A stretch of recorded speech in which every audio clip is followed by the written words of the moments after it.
You may think that arguments between academics about transgenderism will not affect your life. They are abstract disputes by intellectuals with too much time on their hands. Well, you may have to think again. Rows about transgenderism, about whether somebody is biologically male or female, have long ago escaped the campus for the real world. Last week, for instance, the Scottish Government burnished its reputation for being woker than thou by dropping the word mother from its maternity policies. But there was also a reminder of how big business can't wait to capture headlines by pushing a trans agenda. Primark launched a range of maternity clothes for parenthood and managed not to use the word mother, maternity or woman in so doing. At the other end, the posher end of the retail market, John Lewis released an advert with a young boy experimenting with makeup and a frock.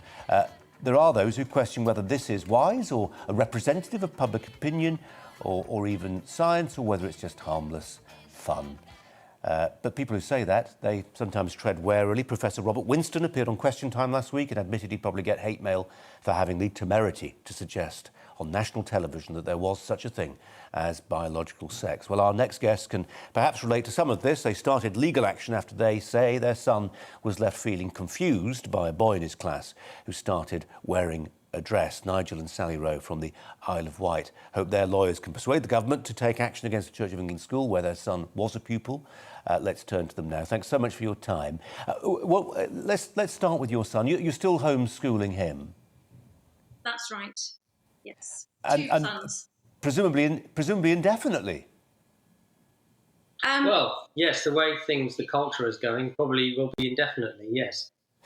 I just started to say there that it's a judicial review that you're looking to do. I mean, that's expensive, it's complicated, it can take a long time.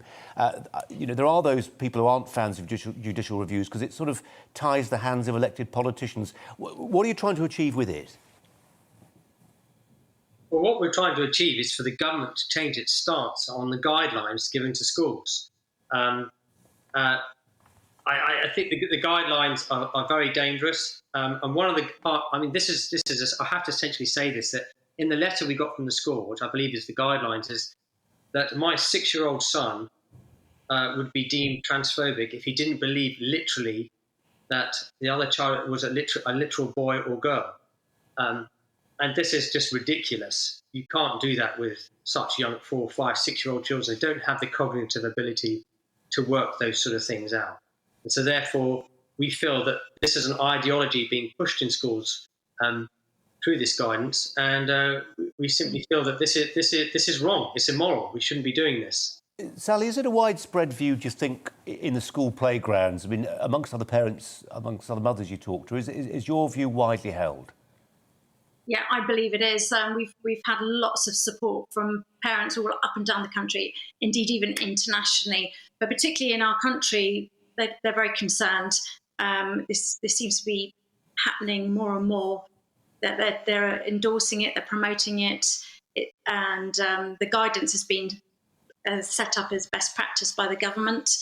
And we have been collating, the legal team have been collating some expert evidence from people who have worked with children with gender dysphoria, and they say that these guidelines are harmful. They're actually harmful, and they do the most damage to the actual child that's suffering from gender dysphoria. I mean, politically, Nigel, there's a feeling you ought to be, I suppose, pushing against an open door when you look at someone like Kemi Badenoch, the Equalities Minister, who, is not crazy about transgenderism. No, they're not crazy about transgenderism. I mean, let's remember here, this discussion we're talking about here is children. I mean, obviously, you've got the trans movement when it comes to adults. And I mentioned before in the media that as adults, part of our constitution that you have free will and free choice to choose how you want to live your life, regardless of what I think of it. But when it comes to children, as a civilised society, it's up to adults to make sure they protect children. And surely this ideology being taught to 4, 5, 6-year-olds, surely this is immoral, it's wrong. It's contrary to science. It's contrary to law, because legally you can't become a transgender till you're 18 and prove it for 2 years. And for us as Christians, it's also contrary to biblical theology. In the beginning, God created them male and female. It's just basic biology. So why are we actually pushing this agenda on such little children? I think there is a political agenda here, and it's very concerning.